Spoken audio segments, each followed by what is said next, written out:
el puente estaba abierto. Y el niño corre a su padre y le dice: papá, el puente está abierto, el tren se va a caer al río. Y el niño va corriendo y él sabía dónde había una palanca de emergencia para que el puente bajara, ¿verdad? Y que no pasara nada. Así que el niño va corriendo donde había aquel mecanismo, era una trampilla, abre la trampilla y al querer bajar el puente manualmente se cae abajo. Se cae abajo y su padre lo ve a lo lejos. El tren que estaba viniendo. ¿Alguien lo ha visto este vídeo? ¿Lo ha visto alguien?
como su padre, qué decisión tuvo que hacer para que todos los que estaban en el tren no murieran, sino que adictos, egoístas, de toda clase de personas, ¿verdad? El padre sufriendo, y ellos están tranquilos en el tren, inconscientes de lo que había pasado.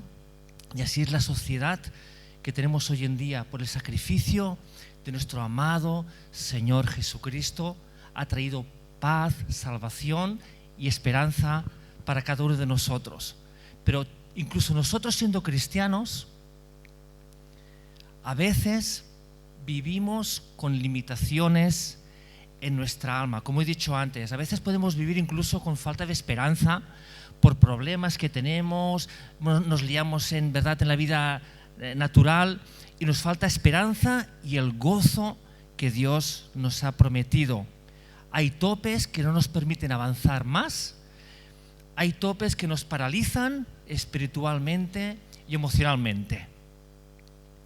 Y fijaos que dice en Mateo 6, versículo del 12 al 15, Mateo 6, del 12 al 15, dice: y perdónanos nuestras deudas como también nosotros perdonamos a nuestros deudores.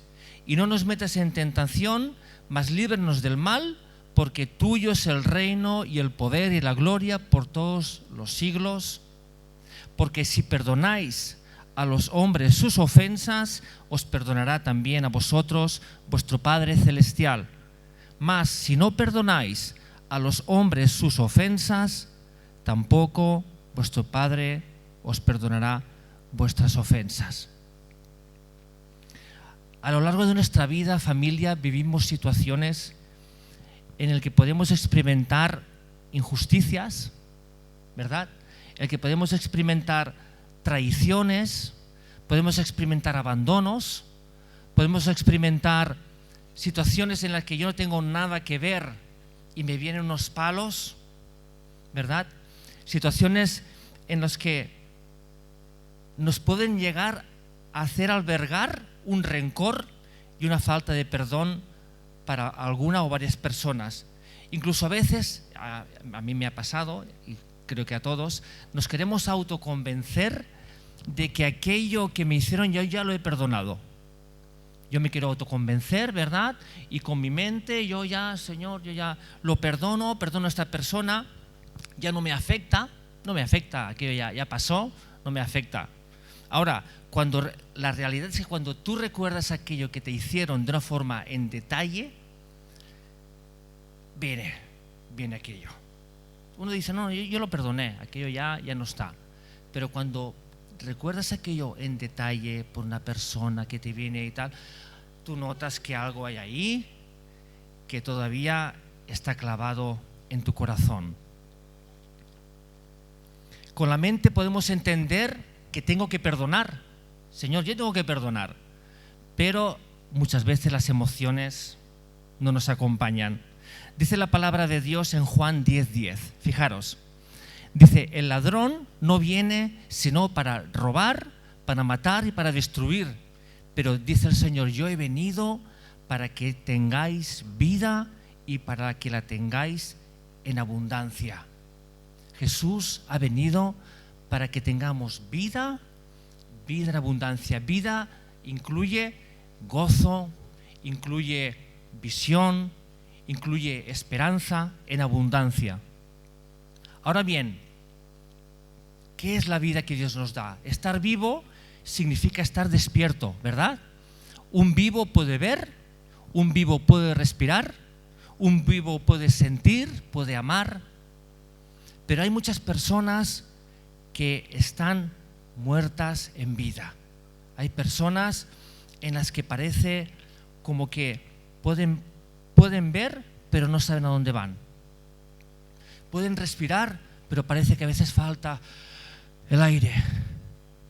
Y hay ese peso, hay esa falta de vida que Dios nos ha prometido. Jesús dijo que Él ha venido para darnos una vida abundante y plena, libres de toda atadura, libres de toda limitación, esta limitación que nos pueda impedir amar con libertad, libres de todo dolor o amargura, libres de todo dolor o amargura. Iglesia, el que seamos cristianos no significa que uno se hace cristiano, que uno acepta al Señor y que venga, y que todo cae por su propio peso, no hay amargura, no hay temor, no. Ser cristiano, cuando uno empieza a ser cristiano, empieza un proceso. Lo único que a veces nos estancamos en procesos y a veces no entendemos el por qué. Esto es un círculo vicioso que no logro salir de esa falla de mi carácter. ¿Por qué no siento yo a veces el gozo del Señor? ¿Por qué me siento a veces amargado? ¿O por qué me siento a veces con falta de esperanza? Una de las claves, familia, una de las claves para tener una vida plena y abundante, ¿sabéis dónde se encuentra? En el perdón genuino. En el perdón de verdad y de corazón. Ahora bien, podemos preguntar, oye, ¿pero por qué Dios nos exhorta? ¿Por qué Dios nos ordena a que perdonemos a aquellos que me han hecho una injusticia? Encima, no he sido yo el que ha hecho el daño, ha sido el otro. Yo tengo que ir a perdonar. Y muchas veces solemos decir, a ver si acabáis conmigo la frase, perdono, pero lo tenemos bien cogido, ¿verdad?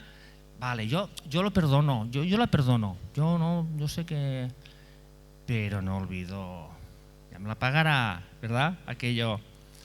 Entonces, vamos a tratar hoy sobre el perdón, sobre la importancia que es lograr ser libres. La importancia que es lograr ser libres. Vamos a leer un texto un poquito largo, ¿vale? Pero es importante que lo leamos. Esto se encuentra en Mateo 18, del 21 al 35. Mateo 18, del 21 al 35. Y dice, luego Pedro, yo tengo otra traducción, ¿vale? La voy a leer. Es nueva traducción viviente. Es una traducción muy buena, muy fresca y muy actualizada y muy fiel a la escritura original. Dice, luego Pedro se acercó y le preguntó, Señor, ¿cuántas veces debo perdonar a alguien que peca contra mí? ¿7 veces? Y dice Jesús, no, 7 veces no, sino 70 veces 7. Por lo tanto, el reino del cielo se puede comparar a un rey que decidió poner al día las cuentas con los siervos que le habían pedido prestado dinero. En el proceso le trajeron a uno de sus deudores que le debía millones de monedas de plata. Millones, dice, esos son cálculos exactos. Millones de monedas de plata. No podía pagar, así que su amo ordenó que lo vendieran junto con su esposa y sus hijos y todo lo que poseía para pagar la deuda. Esto se hacía así antes. Antes, cuando a alguien le debía dinero y era un siervo, lo que hacían para recuperar el dinero, vendían al siervo y a toda su casa. Mujer, hijos, todo lo que tuvieran. Eran así de bestias, ¿eh? Era la cultura. Entonces, dice, y el hombre, claro, cayó de rodillas y dice a su amo y le suplicó, por favor, tenme paciencia, te lo pagaré todo. Yo creo que se lo dijo gritando, ahora no quiero gritar, pero se lo dijo gritando, suplicando, ten paciencia, te lo pagaré todo, Señor. Y entonces dice, entonces el amo sintió mucha lástima por él y lo liberó y le perdonó la deuda. Dice, pero cuando el hombre salió de la presencia del rey, fue a buscar a un compañero, también siervo, que le debía unos pocos de miles de monedas de plata. Lo tomó del cuello, también tela, lo tomó del cuello y le exigió que le pagara de inmediato. Yo creo que tal como salió de la presencia del rey, salió con un miedo y salió con un tembleque que, a ver, ¿qué me debe dinero? Y se fue aquel, oye, tú, el dinero que me debes, que tengo que pagar al rey, tengo que coger dinero, reunirlo. No, es que no puedo. Y le coge el cuello y le empieza, ¿verdad? ¿Para qué? Para que él reunir toda la deuda para pagar. Pero se le olvidó la misericordia que el rey tuvo con él. Aunque dice aquí en la palabra, dice, claro, que el rey le pagó, le perdonó toda la deuda. le perdonó toda la deuda. Así que es verdad, se supone que él no debía nada, pero de todas maneras, ese afán de tener, ¿verdad? Él fue a uno de sus consiervos y le exigió y le pegó. Dice, el compañero cayó de rodillas ante él y le rogó que le diera un poco más de tiempo. Ten paciencia conmigo, yo te lo pagaré, le suplicó. Pero el acreedor no estaba dispuesto a esperar, hizo arrestar al hombre y lo puso en prisión hasta que pagara toda la deuda. Quedaros con eso. Dice que el hombre lo hizo arrestar y lo hizo entrar en una prisión hasta que le pagara toda la deuda. Y dice, cuando algunos de los otros siervos vieron esto, se disgustaron mucho, dirían, vaya tela con Pepito, que el rey le perdona toda la deuda y este ahora va y le mete una paliza a fulanito y lo encierra en la cárcel. Y dice, fueron ante el rey, se chivataron y le contaron todo lo que había sucedido. Entonces el rey llamó al hombre al que había perdonado y le dijo, siervo malvado, te perdoné esta tremenda deuda porque me la rogaste. ¿No deberías haber tenido compasión de tu compañero así como yo tuve compasión de ti? Entonces el rey, muy enfadado, enojado, envió al hombre a la prisión para que lo torturaran hasta que pagara toda la deuda. Esto es lo que hará mi Padre Celestial a ustedes si se niegan a perdonar de corazón a los que le han ofendido. Esta última frase no quería decirla, pero no puedo omitir nada de lo que dice la palabra. No hay que quitar nada de lo que dice la palabra. Así que vemos que el primer siervo debía millones de monedas de plata y el rey, en su misericordia, le perdonó toda la deuda. Pero este mismo a quien le fue perdonado todo, no quiso perdonar al que le debía unas pocas monedas, y así que el rey se enfadó de tal manera que hasta lo hizo encerrar, pero de mala manera. Y sabéis, esta historia, familia, el rey representa a Dios y el siervo nos representa a nosotros. Dios nos ha perdonado todos los pecados. Esto para reflexionarlo hoy. Dios nos ha perdonado todos los pecados, los pasados, los presentes y los futuros, siempre y cuando vayamos delante de Dios en arrepentimiento y le digamos, Señor, he pecado. Dice tu palabra que si pecamos, abogado tenemos con el Padre, a Jesucristo. Está en vigor esta bendición para ti y para mí hoy. Nos perdona los pecados cuando vamos arrepentidos y queriendo cambiar. La sangre de Jesús nos limpia de todos nuestros pecados. Y dice que también a veces nosotros no queremos perdonar a otros que nos han hecho daño porque nos olvidamos realmente de lo que Dios ha hecho por nosotros. ¿Sabéis? Tengo un testimonio que os lo quería contar. Resulta que un testimonio acerca del perdón, ¿vale? Resulta que yo cuando tenía 7 años, mis padres se divorciaron y mi padre se fue de casa, haciendo su vida, no vino nunca a buscarnos por malos entendidos familiares, ¿verdad? Yo crecí sin padre, con mi madre trabajando todo el día, éramos 4 hermanos, somos 4 hermanos, y entonces yo seguí creciendo sin padre, nos cuidaba mi madre y mi abuela, y conforme iba creciendo a veces veía a mi padre por el pueblo, lo veía por ahí. Una vez estábamos sentados en un bar, mi padre estaba en una mesa, yo en otra mesa, igual no me conocía ya. Total que yo seguí con mi vida, tal cual. Total que un día, después de 20 años, Dios por su misericordia tocó mi corazón, ahí me pude convertir, Dios me convirtió, mejor dicho. No, es que yo me he convertido, no, tú te has convertido, Dios te convirtió, tú has dado el paso. Entonces, ahí me fui a una finca, Antequera, que lo conocéis mucha gente, ¿no? Lo conocéis, Antequera, y en el primer conferencias que hubo, empezaron a hablar sobre honra a tu padre y a tu madre. Y yo ahí, claro, empecé a recibir aquella palabra y claro, estaba muy abierto a la palabra, muy abierto a obedecer a Dios. Honra a tu padre y a tu madre. Y Dios me empieza a hablar, honra a tu padre, honra a tu padre.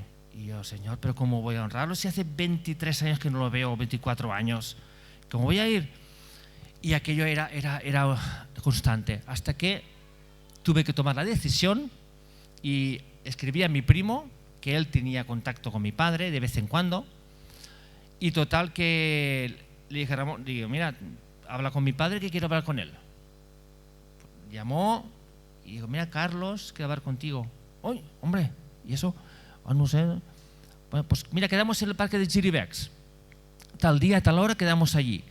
Yo me voy, todo nervioso, allí, me espero, más tieso que un palo, y veo al cabo de un ratito venir a un hombre mayor, con pelo blanco, y ya es que ni me acordaba de su rostro casi. Y conforme avanzaba, yo, qué situación más rara, pensaba para mí. Estaba como ya tan nervioso que estaba como flotando y todo. Estaba flotando. Total que me viene, hombre, Carlos, yo, ¿qué fas? ¿Qué tal, Manolo? Papá, ¿cómo estás? Yo, pues bien, mira, aquí estamos, como si no hubiera pasado nada. Bien, tal. Digo, mira, yo te quiero hablar. Yo ahora soy cristiano, he conocido a Dios de una forma muy personal y la palabra y Dios me dice que te tengo que honrar y te quiero honrar. Hombre, pues me das una alegría con esto. Y entonces empezó a hablar de mi familia, de mi madre, tal cual. Digo, no, para. Aquí esto no quiero saber nada. Lo que pasó en el pasado, yo quiero tener una relación nueva de aquí hacia adelante. Si tú quieres, retomamos relación, yo olvido todo lo que pasó. Y así fue. Gracias a Dios tomamos una relación que duró años, y llegó a venir a la iglesia un tiempo, si os acordáis. Y bueno, después por circunstancias, pues bueno, no acabo de cuajar, acabo de 5 o 6 años, pero yo di el paso. Yo di el paso y aquello, ¿sabéis una cosa? Aquello me liberó. Aquello me liberó. O sea, el yo perdonar y dar el paso, que costaba un montón, aquello trajo una libertad que yo pude ver a Dios como un padre. Pude ver a Dios como un padre y pude ver a Dios de una forma diferente. Así que saber que el sacrificio de Cristo es tan grande que no podemos ni imaginar lo que a Dios le costó hacer este sacrificio para que Él nos perdonara. Entonces yo pensé, ¿quién soy yo?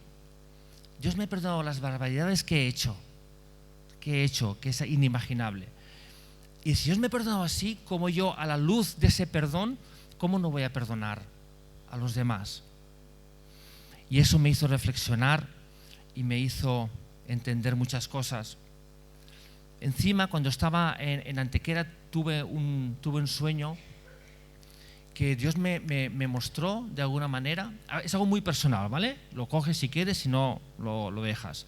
Dios me mostró cómo Dios en la cruz me mostró probar una gota de un océano del dolor que Jesús sufrió en la cruz. Una gota de un océano, nada. Pero me acuerdo en el sueño que yo estaba en el fútbol de aquí de Amposta, en el campo de fútbol, viendo un partido, y alguien detrás me toca así y me dice, oye, ¿quieres ganar dinero fácil? Y hombre, yo pensaba, si es legal, sí, ¿no? Hombre, pues a ver, ¿cómo es? ¿Cómo se hace el dinero fácil? Y dice, de repente, claro, los sueños son así, de repente desaparezco de allí y aparecemos en un cementerio, el cementerio de Amposta, y este hombre estaba robando dinero a la gente difunta. Yo me quedé con un miedo, ¿pero esto qué es? Y yo me quería ir, y de repente aparece una mujer ahí en un camino del cementerio, todo de blanco, unos 40 años, rubia y desesperada. ¿Has visto a Jesús? ¿Has visto a Jesús? Y hablando así con una desesperación. Y en aquel momento yo mentalmente pensé, pues físicamente no lo he visto a Jesús aquí al lado. Y dije, pues no lo he visto, ahora mismo no sé dónde está. Y empieza a ponerse negra, empieza a ponerse como se hizo un humo, vino hacia mí y cuando me tocó, era, ¿cómo te diría? Grité en el sueño, era como si me chuparan el alma hacia abajo, era un dolor no se puede describir. Era tan fuerte que Dios me hizo entender un poquito de lo que Dios sufrió en la cruz del Calvario. Familia, lo que Dios sufrió en la cruz del Calvario no es simplemente que le agujeraran las manos, no fue simplemente que le agujeraran los pies, que le abrieran la espalda, que esto dolió. La corona de espinas, ¿verdad? Todo en carne viva. Lo que Jesús temía en Getsemaní era cargar con el pecado de toda la humanidad. Dios, haciéndose hombre, morir en la cruz, y que el pecado, un Dios que no conocía pecado, Dios no conoce pecado, que el pecado viniera y entrara y cargara con toda la humanidad millones de demonios de locura, millones de demonios de enfermedades, millones de demonios de toda clase, en Él, en un Dios santo y puro. El grito que dio, hasta el centurión dijo: verdaderamente este era el Hijo de Dios, porque este hombre había visto cientos o hasta miles de crucifixiones y sabía que un hombre tan debilitado de aquella manera no podía gritar como él gritó al final. Familia, lo que Cristo padeció, lo que cargar con tu pecado, es algo que no podemos llegar ni a imaginar. Por eso dice los versículos que he nombrado antes, en Mateo 6, 14 y 15: porque si perdonáis a los hombres sus ofensas, os perdonará vuestro Padre Celestial, mas si no perdonáis a los hombres sus ofensas, no os perdonará vuestro Padre Celestial. Hay una ley espiritual que dice que es inquebrantable, que está basada en la justicia de Dios, y es que Dios se sujeta a su propia palabra. Él determinó: si tú no perdonas a quien te ha ofendido, yo no es que no quiera, es que no te puedo perdonar, porque Dios se sujeta a lo que Él ha dictaminado. Él no puede perdonar algo que Él ya ha establecido. Y la consecuencia que podamos tener tú y yo, me incluyo, tú y yo, que podamos tener por la falta de perdón, ¿sabéis qué es? Es tener áreas debilitadas en nuestra vida. Es como que a veces no podemos vencer ciertas tentaciones. Es como que a veces nuestra economía pues no acaba de florecer. Es como que a veces siento esa amargura que está dentro que no se va y que no vivo tranquilo. Es como que a veces tengo falta de victoria en algunas áreas, en mi carácter, en algunos aspectos de nuestra vida. Por esto he titulado esta predicación La esperanza apresada. La esperanza apresada. Porque a veces vivimos con la esperanza cautiva. Hay un principio espiritual que dice: el perdón nos libera y la falta de perdón nos paraliza. Y cuando yo perdono, como he dicho antes, el primer beneficiado, ¿sabes quién es? Nosotros. Cuando Dios nos dice algo, cuando Dios nos ordena algo, es porque la principal es para bien, es siempre para bien, es siempre para nuestro beneficio, para crecer, para liberarnos, para sanarnos. No es para hacernos daño. Ahora bien, tú me dirás: Carlos, tú no sabes lo que me ha pasado. Es fácil decir perdona, es fácil decir tal, pero tú no sabes lo que a mí me hicieron, tú no sabes a mí lo que yo sufrí, el daño tan profundo que me hicieron. Y tú dirás: pero ¿cómo yo puedo perdonar esto?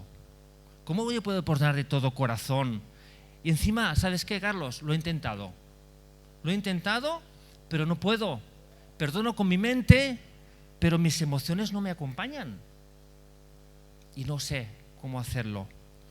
Pues te voy a dar un par de consejos para poder perdonar de verdad, familia.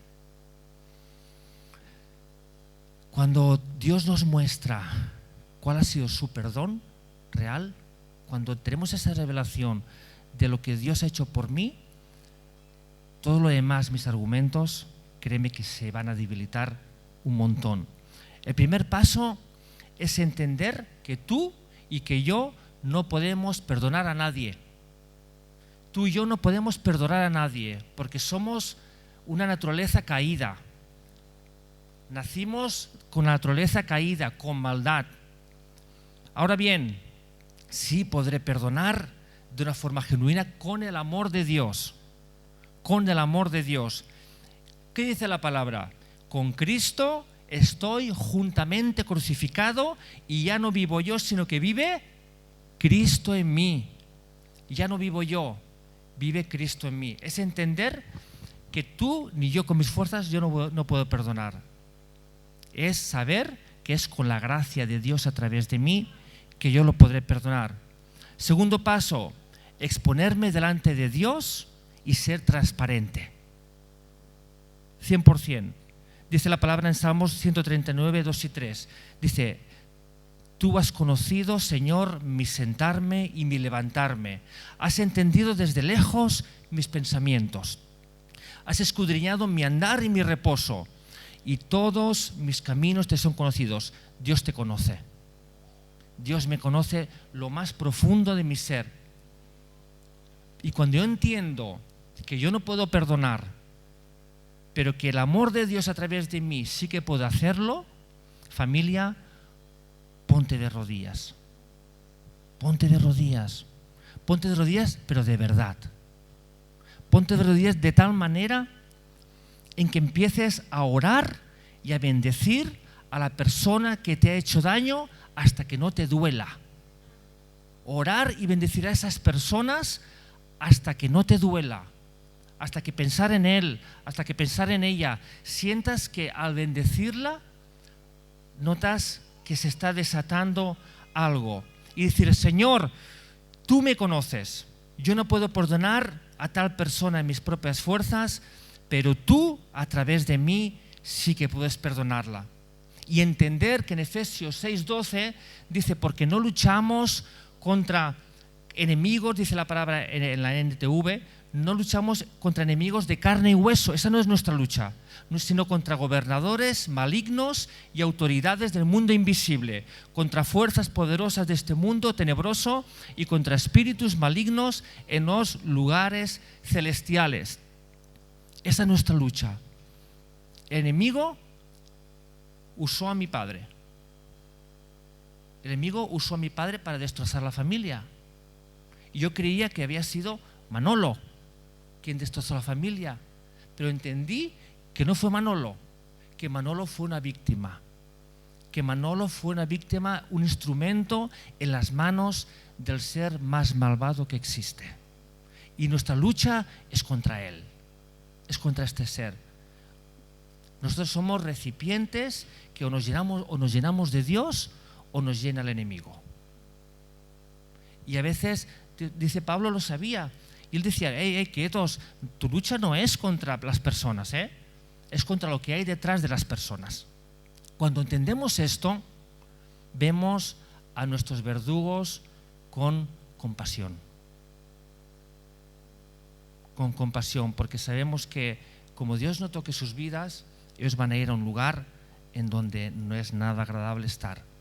Y cuando tú empiezas a bendecir a esa persona en oración, y si hace falta en ayuno, y hasta que no te duela, hasta que pensar en esa persona, hasta que verla no te duela. Había testimonios de hermanas que decían: oye, es que no podía ver a esa persona, me superaba por lo que tal, ¿sabes? Lo que me hizo. Y después empecé a orar y a bendecirla en la intimidad. Y llegó un punto que yo no me lo creía, que la veía y tenía ganas de abrazarla. La amaba. ¿Por qué? Porque el amor de Dios se derramó a través de esa persona y fluyó. Familia. Para acabar, después, 10 minutos, después quiero dar el último mensaje. Me gustaría orar por quien sienta que quiere perdonar y no puede, o le está costando, o algún área que es. Me gustaría que después al final salierais un ratito y vamos a orar por vosotros los ancianos, ¿vale? en libertad. Si queréis salir, en un asiento mismo, donde queráis. A veces es posible también que no nos demos cuenta de que albergamos falta de perdón en nuestro corazón. A veces hay cosas que nos han pasado, que el mismo cerebro hace un reset, no nos acordamos ya, porque el cerebro es así, hay cosas que automáticamente se esconden, y el rey David lo sabía. El rey David era más avispado. ¿Y sabéis qué decía en Salmos 19:12? Decía, Miri, perdona, ¿quieres traer al piano un poquito? Decía en el Salmos 19:12, dice David, ¿cómo puedo conocer todos los pecados escondidos en mi corazón? Dice, líbrame de estas faltas ocultas. Dice en otra versión, ¿quién conocerá sus propios errores? Y decía David, líbrame de los que me son ocultos. Incluso David decía, Señor, yo ahora mismo no me acuerdo si hay falta de perdón, si hay soberbia, si hay... Dice, pero examíname y tráelo a mi corazón, tráelo a mi mente si hay algo de lo cual no soy consciente. Así, familia, que para acabar hemos visto aquella preciosa historia del tren. Como la muerte de aquel niño trajo vida a pesar del dolor tan increíble que el padre sufrió, el padre de aquel niño, y como Dios mismo vino, se hizo hombre, nació de mujer, vino a predicarnos cara a cara, se hizo siervo hasta la muerte y muerte de cruz, rechazado, perseguido, y en el Calvario cargó con ese pecado, el tuyo y el mío, y resucitó al tercer día y nos dio su perfección, nos dio su inocencia.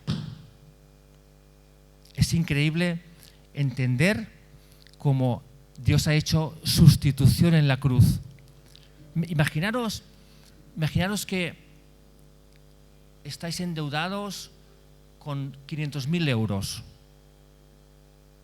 y viene alguien muy bueno y muy rico y dice, ¿sabes qué? Te doy, no 500.000, 1.000.000 de euros y tú entrégame todas tus deudas. Y tú te quedas rico y aquel hombre se queda a la ruina. Eso es fuerte, ¿no? Pues esto es lo que hizo el Señor. Él nos entregó toda su inocencia, toda su santidad, todo su perdón, todo lo que Él es, y a cambio le entregamos todas las miserias, todas las deudas, todo el dolor, todas las enfermedades. Dice que Él sufrió y la paz, nuestra paz fue sobre Él. Por su llaga fuimos nosotros curados, dice la palabra. A la luz de nuestro Señor Jesucristo, familia, iglesia, este es el mensaje. A la luz del amor de nuestro Señor Jesucristo, todos nuestros argumentos de no poder o de no querer perdonar caen. La luz del sol alumbra toda sombra y alumbra toda tiniebla. En este tiempo, iglesia, Dios desea liberarnos de todo peso que nos impide avanzar tal como nos gustaría, tal como quiere Dios que avancemos. No hay nadie más interesado en que somos libres que nuestro Señor. Por eso a veces es duro, Señor. Por eso a veces dice, si tú no perdonas a tu hermano, yo no te podré perdonar, o a tu prójimo. Así que, iglesia, dice la palabra para acabar, conoceréis la verdad y la verdad os hará libres.